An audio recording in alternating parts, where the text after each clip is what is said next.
and you hear some sad stories, but you hear, the good stories you never hear about. So maybe that would just be a topic we could get into for a little bit. Maybe you have some thoughts on that. You've probably run into some pro athletes over the years that in business. And they use I've got one little kind of small story on good stuff. Good stuff. Yeah. So I'll bring in the Greg Ballard thing. We can kind of talk about that a little bit, but Okay, you ready? Yeah.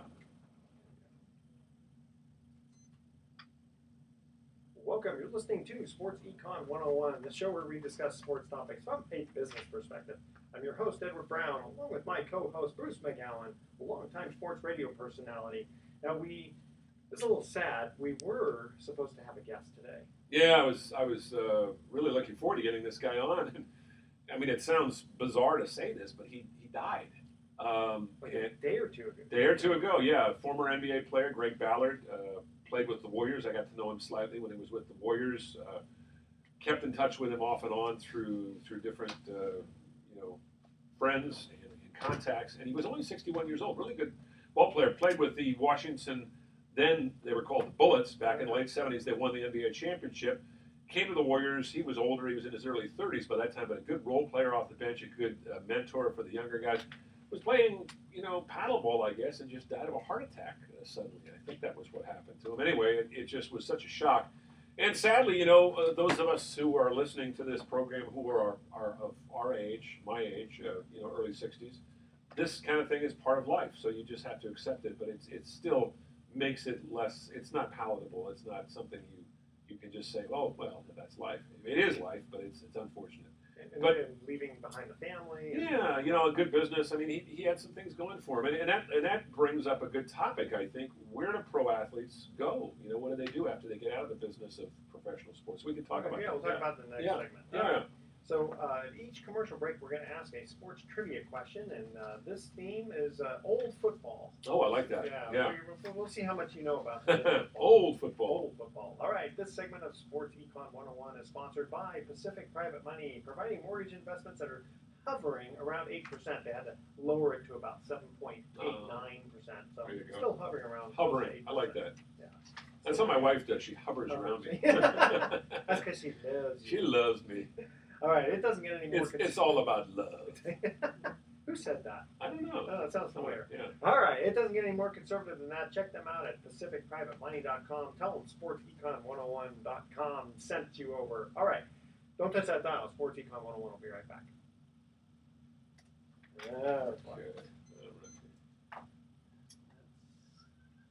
Have you been going to the games? I went last night. The traffic was awful getting out there. It took me 2 hours and 20 minutes to get in from downtown Santa Fe to the Richmond Bridge was 35 minutes.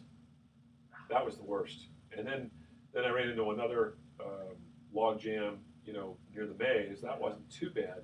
And then the last one was really bad, 880 between downtown Oakland. And I had to get off the road and just take the frontage road. Yeah. Yeah, it's just awful. I had an early appointment in San Francisco at St. Francis Yacht Club. Traffic was nothing. It wasn't that early. I went at like 7:15 a.m. Yeah, I'm sorry. I'm spacing out here. Did we say we're putting in 2,500? We're putting in 2,500. Okay. Yeah, because I've got the other stuff. Gotcha. Okay. So we'll have 5,000 total. Okay. Yeah, gotcha. I'll do that as soon as we're. Yeah. No rush. No rush. Sounds like a deal. Okay. All right. So take care of that. And you're ready. There you go. Well, welcome back to Sports Econ 101. Edward Brown here, along with Bruce McGowan. Now, we decided today, since our guest is not with us, we were going to talk about transitioning. Pro sports to wherever their business takes them, whatever. And just the first thing it reminded me of, it's kind of laughable, is I was at this business meeting, and there was this gentleman who they were talking about some kind of real estate deal, and this guy was he was one of the salesmen trying to get people to invest in his product, and so his sidekick was this kind of big guy, and the guy didn't really know anything about real estate. He was just brand new learning. But because he had just won the Rose Bowl, and Now, Jimmy, show everyone your Rose Bowl ring. You know, and so he's flashing this huge Rose Bowl ring. You know, so he was a college player, just out of college. He had just finished college. Wow. Yeah. So he was he wasn't going to get into pro sports. He was getting into maybe. I think so. Yeah. Yeah. I don't remember. This is going back to the 80s. Okay. I think he played for a decent team. Okay. It was like Stanford or it was something. He had some smarts to him. Sure. But he had no idea like what we were talking about. You could kind of tell he was like a deer in the headlights. Yeah. I just thought it was kind of funny that this other guy was using the celebrity status of this guy. Sure. Hey, well, show me the ring, everyone. Look at the ring. It's like, what does the ring have to do with real estate? And you're trying to get us to buy your product. Yeah, I think it's a lot of it is just associations and comfort level and people going out on the golf course and playing. Hey, I got to play with such and such a guy and. Guys like that. They enjoy being around pro athletes, and it's tough for a lot of pro athletes. You think about most of these guys get out of the game before they're 30. Now they've been involved as a star, chances are, since they were probably 14.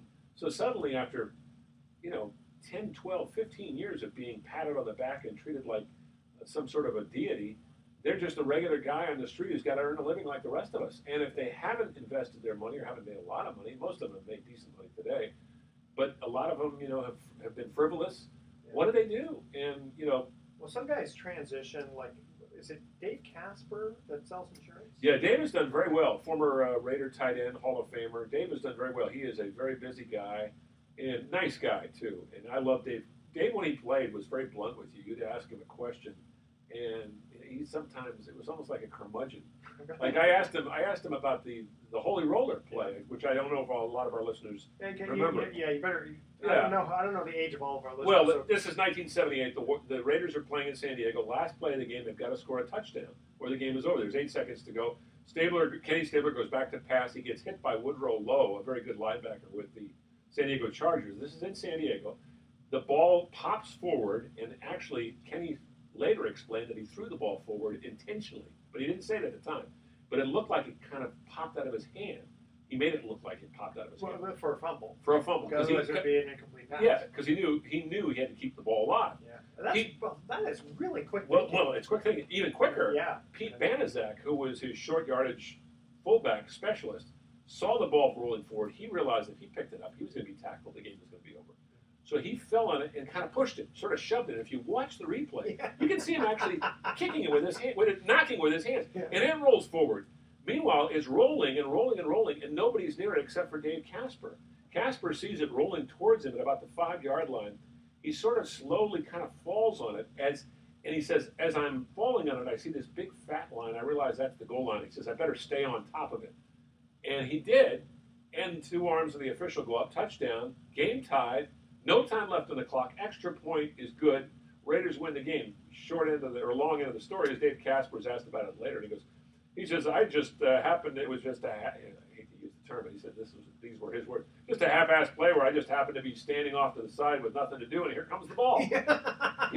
And that play, among other plays. There were several plays, but that was one of the big plays that got Dave Casper into the Hall of Fame. He was a very good player, but he only played for about 7 years. He played with the Super Bowl team. He caught a pass in the Super Bowl, a winning touchdown, or a touchdown. He caught an amazing catch over the shoulder in a very famous playoff game called Goes to the Post, and he caught several other big passes. But he always saved his moments for the big moment and for the big time. And it's interesting. You talk to him about it today, and he laughs and he says, "Yeah," he says, "I just was very lucky." He says, "I was a good player." He says, "Don't get me wrong." He says, "But Hall of Famer?" He says, "No, I was." It's funny. I mean, He was a good player. Good. But he only lasted about 7 years, 7 or 8 years. Yeah, well, when you're a kid and you're watching the Raiders. Well, they're larger than life. Yeah, exactly. They're larger than life. He must have played 25 well, years. And I have to tell you something. I got to cover the Raiders as a young reporter in the 1970s when I was 24, 23, 24, 25. And most of these guys are older than me, and they're larger than life. And some of them I've been following since I was a kid. I'll never forget going up to George Polanda and asking him if he would do a promotion, read this little thing I had written for him to read about, listen to Bruce McGowan do his sports show on K-High in Auburn, and George just, what the hell is this, and he read it, did it one take, and threw the microphone, get out of here, kid, you bother me. It's funny, I don't picture George Blanda being that type of guy. He was a curmudgeon, but he was actually a nice guy. Years later, I met him. He showed up at a Raider game. He was probably close to 80. And I told him the story, and he laughed, and he said, "Yeah, that was me." He said I was full of piss and vinegar. But I mean, he was a piece of work. Well, shoot, man, he played in '61 with the Houston Oilers. He played for 26 years. Now, granted, he played a lot of those years as a kicker and a guy who came off the bench 4 times a game. But still, he played until he was 48 years old, and he didn't retire. They told him, "You're not with the team anymore." And the year they cut him, they won the Super Bowl. How would you like that? Otherwise, he'd still be playing today. And he passed on. He passed on a couple years ago. He was 82. And he still could have played. He still could have played. He was a great athlete, though. And then the secret to George's success was he just took really good care of himself. He had an athlete's body. He ate well. He got his sleep. Very much a homebody, not a party animal. He didn't get tackled too hard too often, I don't remember. Early in his career, he had the potential of being a great quarterback in the NFL, but George Halas didn't like him personally, the coach of the Chicago Bears. And he didn't like George, and George Blanda was one of those guys, if he didn't like you, he let you know. And they, and so he got cut, basically. He was demoted, and then he was cut, and then the AFL picked him up. 31 years old, he becomes a star in the AFL. 30 years old, he becomes a big star in the AFL. He led the Houston Oilers to the AFL championship. He later became the kicker for the Raiders. I mean, it's a great story. It really is. But for every story of a guy who has a long career and then transitions into something, that's helpful and it's good in the community and successful for him, there's the story of a guy like Warren Wells, who was a great player for 3 years in the NFL and couldn't stay out of trouble. And I'm trying to remember Warren Wells. He was a Raider receiver back in 1968 through 7. He caught 38 touchdowns in 3 years. The average catch was 25 yards a catch. He had breakaway speed. He was the Jerry Rice of his time, but he played at a time when the AFL was still sort of getting, feet planted. By that time it was going to be merging with the NFL, but a lot of people didn't pay. They didn't have the kind of coverage they had today. And I remember watching this guy make some amazing catches, but he couldn't stay out of trouble off the field. And he went to jail. He went to prison for a while. He wasn't a bad guy. He just had some behavioral disorders that kind of chemical problems. Oh, gotcha. Well, that reminds me of like Mercury Morris. Yeah. He was fantastic with the Dolphins. Yeah. And then he got into some trouble with drugs, I think it was. Yeah, well, there's just too many stories like that. How about Ryan Leaf? Spent time in jail. The guy wasn't he a Heisman Trophy winner? Oh yeah, he was. In fact, it was between him and Peyton Manning. Might have been Peyton Manning. The choice. And they chose San Diego chose him. Boy. Wow, that's a tough one. Okay, tell you what, we're going to go to our first commercial break. We are talking about old football. Old football. See how old are you talking about? Like pre-1950s? Yes. Because that's old for me. Yes, it is. Okay, you ready? I went to my first NFL game in 1959. My Little League team took me to Kezar Stadium, and I saw Green Bay play the 49ers, and Vince Lombardi was a rookie coach that year, rookie head coach. And the thing I remember most was the band kept playing on Wisconsin, because they played that every time the Packers would score. Oh. Oops, yeah. Who won? Exactly. Okay, so who was the first player to rush for 1,000 yards in a season? Good question. Nice and simple, easy question, right? Okay. It's got to be somebody from the pre-50s, right? Yes, okay. It is. Okay, so that's our question. Who was the first player to rush for 1,000 yards in a season? Okay. See if you know his name. That's kind of an interesting name, too. I don't know. You may know his name. Okay. All right. Stay with us. You're listening to Sports Econ 101. You got to come back and listen and find out who was the first player to rush for 1,000 yards in a season. Don't touch that now. I think of the two great runners at that time. I think of the great quarterback. Sammy Baugh and Otto Graham were the two great quarterbacks. Yeah. Who were the great runners at that time? Don Hudson was a great receiver. Pre-Jim Brown. Ernie Nevers. No? She may have gone way back. I'll give you a hint on the air about no. I'll give you a hint on the air as to the era. Oh, okay. Yeah. And not sure how much that'll help you. Oh no, go ahead. I'll do it on the air. Oh, okay.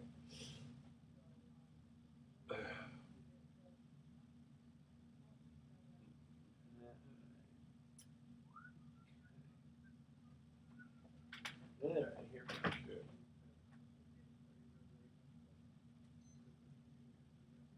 Welcome back to Sports Econ 101. Again, I'm Edward Brown, your host, along with Bruce McGowan. Now, we asked a simple but difficult question. And what I mean by that is it's a simple question of who was the first player to rush for 1,000 yards in the season? In pro football. In pro football. Yeah. Okay, so that's a simple question. Right. The answer is not so simple, Yeah. though. So we're talking, okay, we're going to go back to 1934. I'm going to say Ernie Nevers, but Ernie Nevers didn't have a great pro career. He had a great college career. Did he play back then? He played actually in the late 20s. I actually met Ernie Nevers. He lived in my hometown. He played for a team called the Duluth Eskimos. Oh gosh, Yeah, I can just imagine Duluth, Red Grange. No, a guy named Beatty Feathers. Oh yes, Okay, I have heard of that name. Yeah. So it was only on 119 carries, which works Wow. out to be 8.4 yards per That's carry. impressive. And to me, the thing that's the most impressive is that was at a time when teams concentrated on running back That's right. than passing. So That's right. So you I should have mean, been able to stop him more easily. yeah, that's what I would think. I met Red Grange once, and Red Grange is Really? an interesting guy. Red Grange was one of the great runners. They call him the Galloping Ghost. Yeah. You know, and man, you talk about a guy that was just a god. A mountain of a man, a man among boys, Well, he's the one who started. a godlike figure. I mean, it was him that really started pro football. Yeah, pro football. Yeah. Well, he turned the pro game on its ear when I believe it was the Chicago Bears Yes. brought him in, and pro football never was quite that big of a deal really until the 1960s. College, it was big. In college, it was big all the way through. Well, it still is today, but Yeah. pro football really didn't become big until television took over. Until the late 50s, the big turning point for pro football was the 1958 NFL championship game that went into overtime between the New York Giants and the Baltimore Colts. Johnny Unitas handing it off to Alan Amici at Yankee Stadium. Yeah, so Frank Gifford. Frank Gifford was knocked out of that game. By, Chuck Bednarik. Chuck Bednarik, that's right. But okay, Red Grange played in the 30s. Actually, not Chuck Bednarik. It was Chuck Bednarik played with Philadelphia. Who was it? It was Gino Marchetti. Gino Marchetti, who's from the Bay Area. Yeah, That's he's a right. Bay boy. Yeah, yeah. Why did I say Well, Chuck Bednarik was like the Ray Nitschke, what was the guy who played with New York for many years? Lawrence Taylor. Yeah. Dick Butkus. Yeah.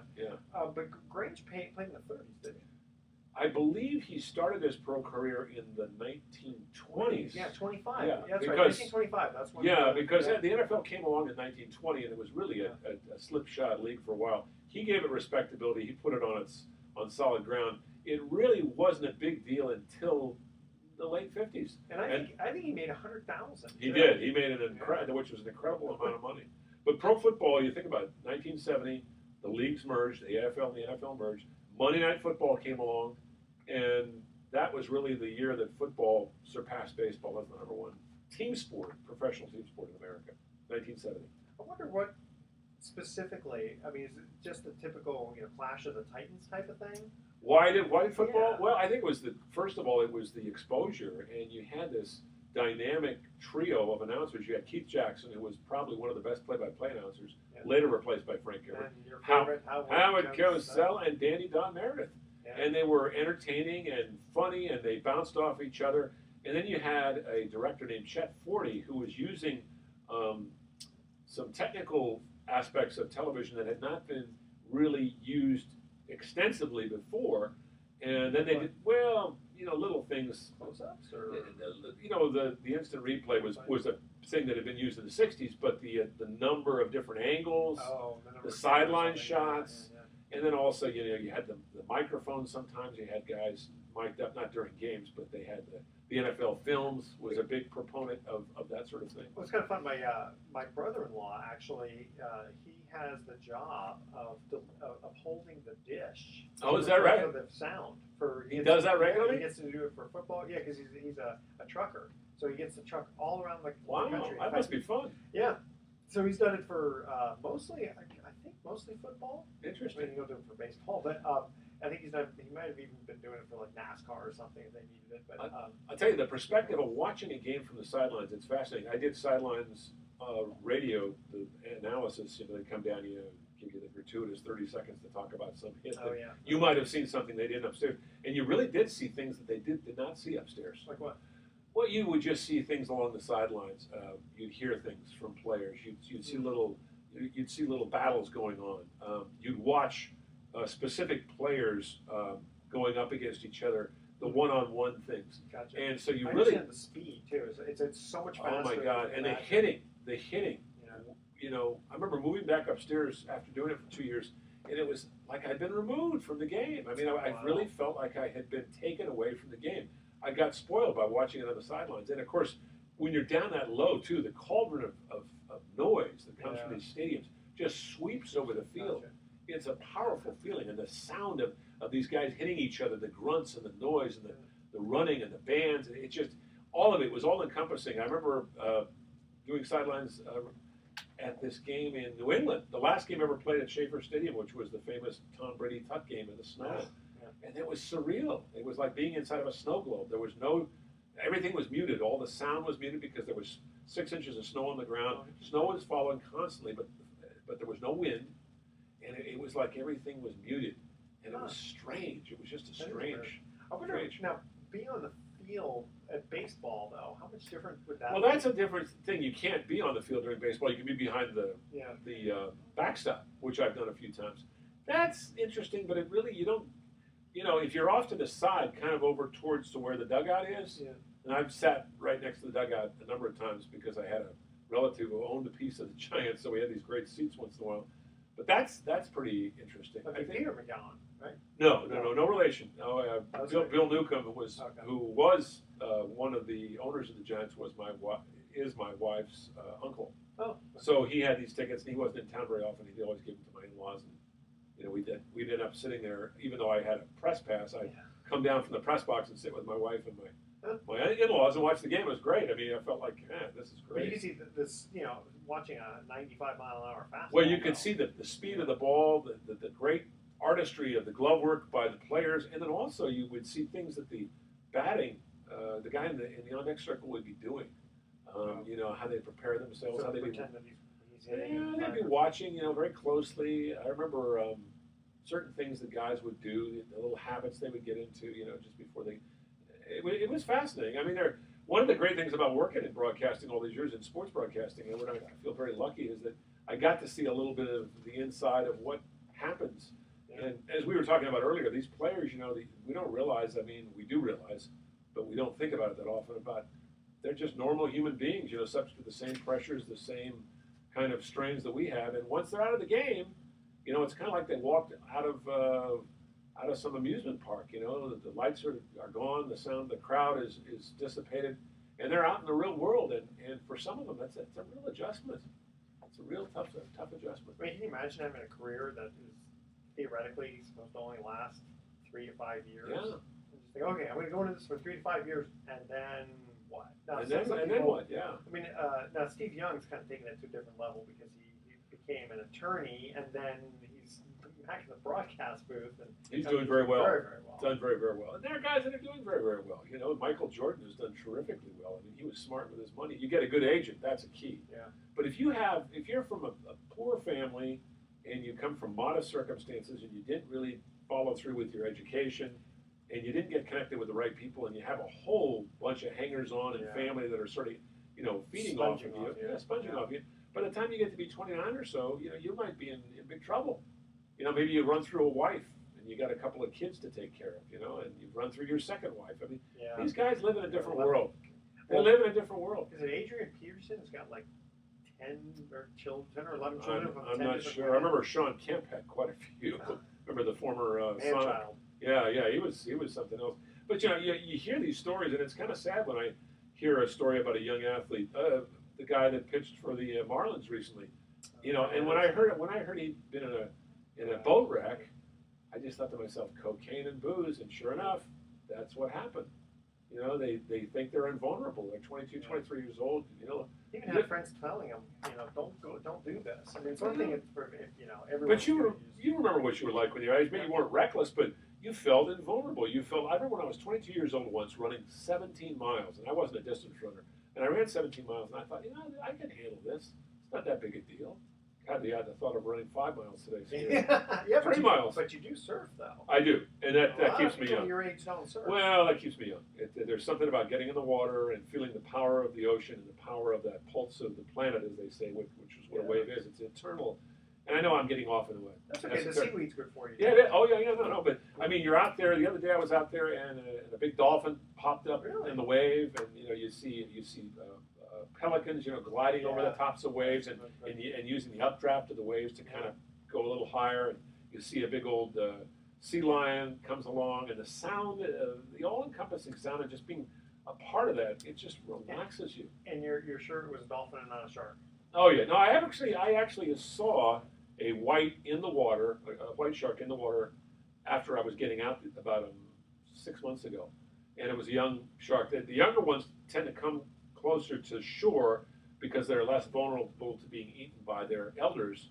Believe it or not, the elders sometimes eat their young. Wow. And there's also easier hunting for them. They can get the fish that are kind of sort of nibbling around closer to.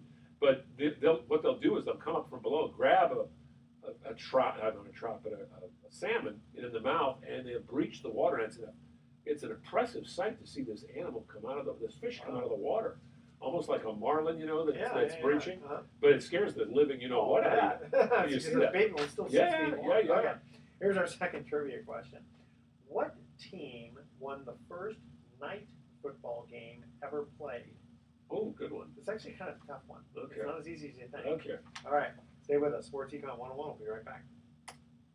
It's got to be back in the 40s, maybe? We'll let you guess. Let me save this guy here.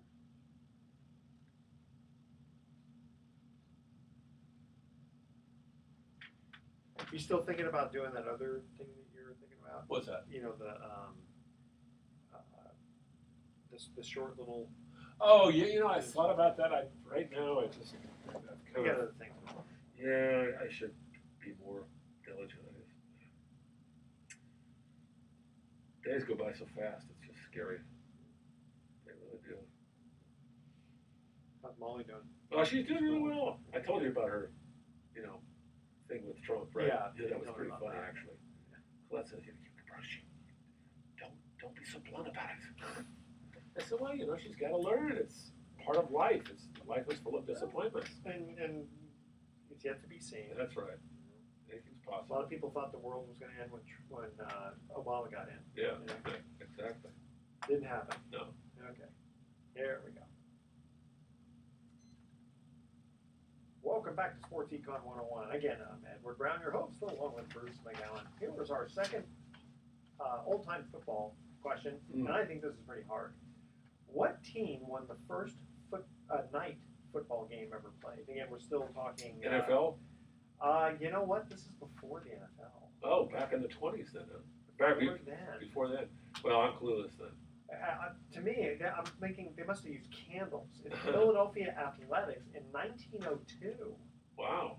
I'm thinking, okay, they went to the Philadelphia Athletics. Was it a pro team at the time? That's what they're talking about. I mean, So they didn't they have the NFL, but No, they had a variety of different leagues that kind of failed. They were very small time back in those days. I thought that one was hard. Well, it's interesting about pro football. Again, I'm getting off on a tangent here, but pro football in general was almost banned in this country because back in the early aughts, and I'm talking about 1900 and 1910, football was not played with helmets, and there were Not even the leather ones. Not even the leather ones, and I think there was something like 12 deaths on the field one year, not in one game, and President Roosevelt was actually thinking seriously of outlawing football, but he had played football. He loved the game, and so he worked with, and I'm not sure if he was responsible for Hold on, in college, right. When did they start using the helmets? Early teens, early and late teens, they had to start using them. I think it was about 1914. Okay, so now it was college people who died? Yeah, this is before the pros. Yeah, because college football was a big deal. I think about college football's been around since 1869. 1869? Yes, 1869 was the first college game. That was Harvard against Yale, I believe. Yeah. I mean, I knew it was Harvard and Yale, but I mean, 1869. But they kind of talking about baseball. But actually, it's funny you mentioned baseball because that's the first year of a first pro team was 1869. Cincinnati Redlegs. And they won every game. Yeah. Most of those games were played on the road, by the way. Yeah. They did these barnstorming trips. They had a trip out here on the West Coast where they They hit San Diego, L.A., Fresno, San Francisco, and hundreds of people thousands of people would come to see him play.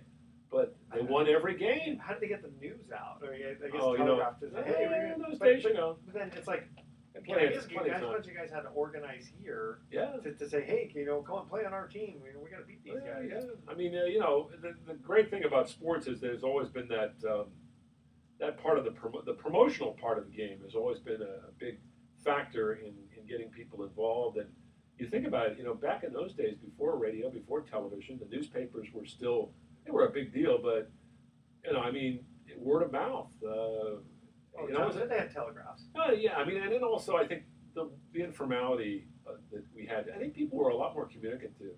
Today, I'm walking around town the other day, and I'm watching some kid walking across the street, totally oblivious to the fact he's walking against a red light. He's totally absorbed with his iPod or his iPad, and he's staring. He's got one thing he's listening to, and he's staring at another thing. No connection with anybody. And I yelled out the window at him. I said, "Hey, buddy, if I hadn't seen you, I would run into you." He just looks over at me kind of vacantly, and I'm thinking, this is the new generation. No, I hate to say it. That sounds horrible. That's a terrible thing to say, but there is a certain amount of truth to that. So, and I think we have to all get used to the fact that I'm into it, and you are too. But the new generation is into all this social media, and it's very distracting.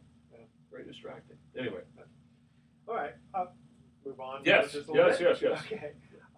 So lately, I've just watched some of the basketball games. And NBA, you're talking about? Yeah. And us being from the San Francisco Bay Area, I'm watching the Warrior game, and for whatever reason, it seems like Kevin Durant hasn't quite, locked in yet. I know he's still averaging over 20 points. Interesting you bring that up, because my observation is that he is one of the few guys in the team that is locked in. I haven't seen any problems this guy has had in adjusting to the type of play the Warriors have. He can go the fast break. He can do the ISOs. He can get back on defense. He does everything well. He's the man. He's the man. The thing that concerns me at the Warriors is not only are they still trying to figure out what they are with these new players, but they don't have that intimidating inside presence they had with Andrew Bogut, a guy who could protect the rim, block shots, pull rebounds off. And until they get that, and I just don't see them having that with the personnel they have, I think they're going to have a really tough time winning this league. I think they're going to be in the finals, but I don't think they're necessarily going to win the finals. David West is a nice little presence. No, he's solid. Well, Zaza Pachulia, they're both, but they're not Andrew Bogut. No, Bogut was a dominating, intimidating presence. A shot blocker, a rebounder, a good passer, a good screen setter. They don't have that guy anymore, and they gave up Bogut basically to get Kevin Durant. They gave up more than Bogut. They gave up. They also gave up Harrison Barnes, and they gave up, several other bench players like, Festus Ezeli and. Yeah, where did Festus go? He went up to Portland. He's having problems with his knee though. He's had a problem with that for a while. Leonardo Barbosa went to Phoenix, and then of course, and of course they lost a couple of other guys too. But when you change half of your personnel, that takes, you think about it, a Major League Baseball team, as good as they have been, let's say they trade half their players away, they bring in some great players, maybe it works, maybe it doesn't. I think basketball, the chemistry, the synergy. Well, it's too much of a team game. Yeah. But baseball, it's like, whether you're left fielder's this guy or that guy, I still think, knows how to play the game. But what my point is, I think a good player is going to play well no matter where you put him. Yeah. But meshing and being able to play well as a unit, that's not always going to happen. Yeah, that's why the same thing with football too. Very much so with football. If you put a great player on a bad team, he's not necessarily going to play great. Yeah. Tom Flores always said, the former Raider coach used to say, you put a player on with a bunch of dogs, and he's going to play like a dog.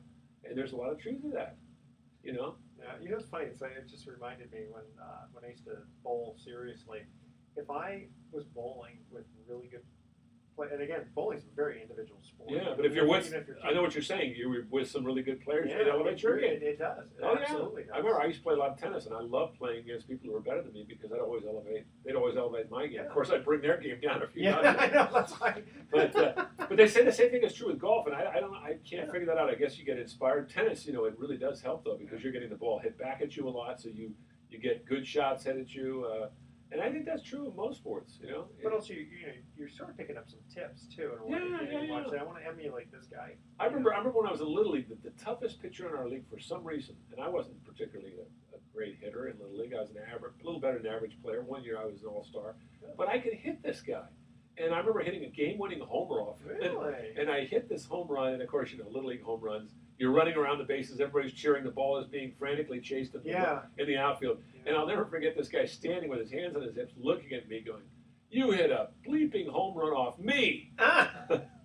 It's funny. That reminded me of I playing tennis. Yeah. It's just like, I'm okay. I mean, if you need a fourth person, okay, I'm athletic. Yeah. So I'll fill in. And it was like it was a Gold's Gym type thing. And so apparently, like there were these three other people, two of whom apparently were really good, and then this other person was still better than I. But I get matched up, and again, I warned them ahead of time. I said, listen, you know what, guys, I'm really just here as your fourth person, just because you want to play doubles. Please don't expect much. Right. I'll kind of hold my own, right? Right. So on this one, it was my serve, and serving can kind of go hit and miss, right? Sure. So for whatever reason, I threw it up really well, and I hit it so well that I aced their best player. Wow. I mean, and he just looks at me like this real serious look. He goes, "What the hell was that?" And that's what everybody did. I mean, I couldn't believe it myself, and the other team. I mean, He was so shocked. He was so. We were all shocked. He was speechless. What the hell was that? Come on. Don't ever do that again. Don't you ever do that again. You embarrass me. How dare you embarrass me? I'm sorry. And of course, I could never do that again. And that raises a point. Athletes today, and I guess it's part of the culture that we're raised in, they love to strut and stick their chest out. And even the modest guys like Steph Curry, the other night he sets a record for 13 three-point shots that he hits. And he's doing that little sort of dance, sort of the chicken dance. Now, it's funny, it's amusing. But I remember back in the old days when the first player started spiking the football. Yeah. Wow, that's really Elmo right. Yeah. Kansas City Chiefs. Yeah, I mean that's what are you doing? Yeah. And it's taken to a whole new Well, level. what cracks me up is when a team is down by 21 points with 2 minutes to go, and the guy makes a touchdown, and he's just like, man, I'm the man. And it's like, this is a team sport, and you're still gonna get your tushies whipped. The guy I love him as a player, but he gets called for unsportsmanlike more than anybody I've ever seen. Is Michael Crabtree, the wide receiver of the Raiders, they call him the Claw because it's got these huge hands. He can pull in anything, but he gets in players' faces, he gets in their grill and taunts them. And Michael, you're better than that. You don't need to do that. Just let your play do. Richard Sherman was kind of like Richard Sherman is that way, and I know Richard Sherman. I interviewed him many times. I worked with Stanford, the athletic department for a year while he was there, and got to know him a little bit. He's a good guy, he's a smart guy. He actually seems like a good guy. He is. He's a very good guy. He's not a troublemaker. He's not a jerk, but he says when he gets on the field, he's just a different person. I just turn into somebody different. I'm Dr. Jekyll off the field, and then on the field, I'm Mr. Hyde. You do not want to run into Mr. Hyde. You do not want to run into him. Yeah, it's true. So that's part of the appeal of the game. I think the fact that you can be that way, and that also you can entertain people by being that way. Yeah. So but if you're a player, the last thing you want to do is run into Mr. Hyde across the field and you're unprotected. Oh no, thank you. No, do not want to have that happen. See, but then you get someone like Ronnie Lott, who just hit very, very hard and never seemed to make a spectacle. No, he never did. He played the game, but he played it really hard. He played it at the highest level. And that's the thing is, he was only, 245 or something? Oh, no, he wasn't that big. About 220. 220? Yeah. And he's what, 6'1", 6'2"? 6'1", 6'2". Well, that's average for a defensive back. Yeah, safety. Yeah, so, I mean, you kind of look and go, wow. Well, those guys are the toughest players pound for pound, the defensive backs. They have to be because they're usually the smallest guys, but they're also the most athletic. They can run. Most of them can run backwards as fast as guys can run forwards. Yeah. Well, they have to. That's when they start kind of backing up. Yeah. It's amazing, though. But what was so spectacular about Ronnie? Like, I mean, how did he hit so hard? I think he just threw himself literally, physically, mentally, emotionally into every game like it was a matter of life and death. And the way he played, I think, rubbed off on his teammates, rubbed off on that defense. That defense always had an edge. Bill Walsh used to love to tell his players, we're going into play in Chicago or Minnesota. It's 45 of us against the world. And it's the Spartans, at Thermopylae.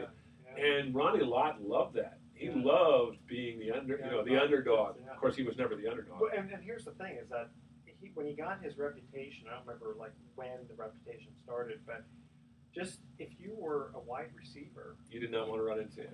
yeah, so that'll make you drop passes. Oh, because yeah. you know you have to give Hearing footsteps. Yeah, exactly. Well, and the story about Ronnie Lott was, I guess he mangled part of his finger, and the doctor said, I can fix it up for you, but you're going to have to take some time off. He goes, why don't you just cut it off? Yeah, I mean, just a tip. Just a tip, and it can be cut it off so he could play. Yeah. That's Ronnie Lott. And years later he was asked, do you think that was a good idea? He goes, yeah, I got to play more games. We won the Super Bowl that year. Hey, there you go. Yeah, Who needs a little tip on the finger? Yeah, exactly. All right, here we go. Here's our last trivia question. Who was the first player drafted in the first NFL draft in 1936? Again, now this guy, I'll tell you, here's the hint. I've never heard of him. Okay. And then it could be just me. Okay. I mean, you may have because you're a smart person. Me, I'm not so smart. Yeah. All right, so that's our question is Why 1936? I guess that's when they had the draft. Oh, first year of the draft. Oh, okay. Oh, He okay. was the first player drafted in the first NFL draft in 1936. Wow. Okay. All right, so stay with us. You're listening to Sports Econ 101. We're going to come back with that answer and some closing thoughts for the day.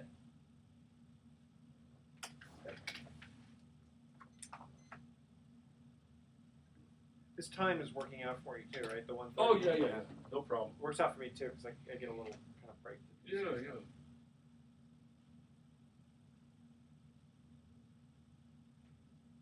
Yeah, it's a tough question. I figured this time I'd come up with some hard ones.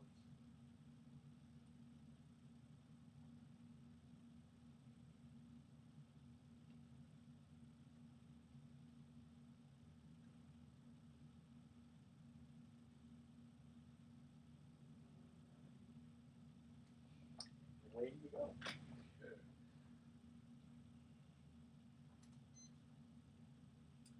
Welcome back to Sports Econ 101. Last time for today, I'm Edward Brown, your host, along with Bruce McGowan. Here was our third and final trivia question. Who was the first player drafted in the first NFL draft in 1936? Okay, I haven't a clue. A guy named Jay Berwinger. Oh, Jay Berwinger. See, yeah. I knew you knew the name. He was terrific running back, I believe. Okay, so it says here, he was the top selection in the first ever NFL draft in 1936. Originally drafted by Philadelphia, his rights were sold to the Bears, George Hallis. That's right.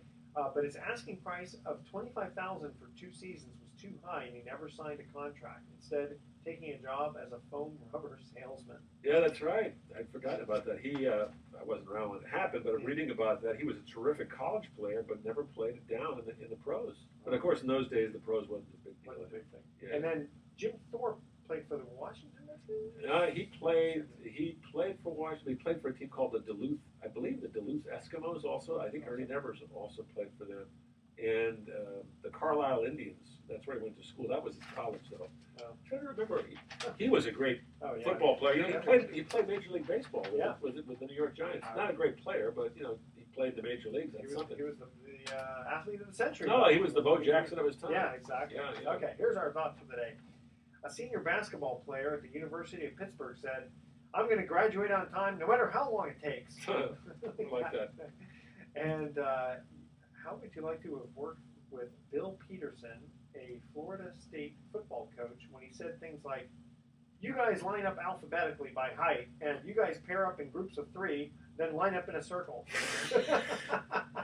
This is after he had a little too much cough syrup. Yeah, that would be just a little confusing. Just a little confusing. All right, do we have a guest next week? We're working on it. We're working on it. Okay, Yeah. Can you tell them don't play any sports, don't do anything, just sit and watch TV until we're ready for them? Yeah, exactly. All right, so tune in next week to Sports Econ 101. Why? Because we're going to be discussing sports topics from a business perspective. We're also going to be asking some more sports trivia questions. I'll probably make them a little bit easier. Please do. Yeah, I know. Jay Berwinger, come on. I know, sometimes I mean, I've heard that name, but I never would have I guessed. know, sometimes it's kind of embarrassing because it's That's like, all right. I don't know the answer to this. All right, Okay. all right. On behalf of our team, I'm your host, Edward Brown. We'll see you next week. Good night, America. So long. All right. Okay. All right. So we got 5,000 in trade. We got those Yeah, you still have the certificate. Certificate. Yeah. Good deal. Um, I'm a happy man. but that was the first time we ever had a person die on us. Yeah.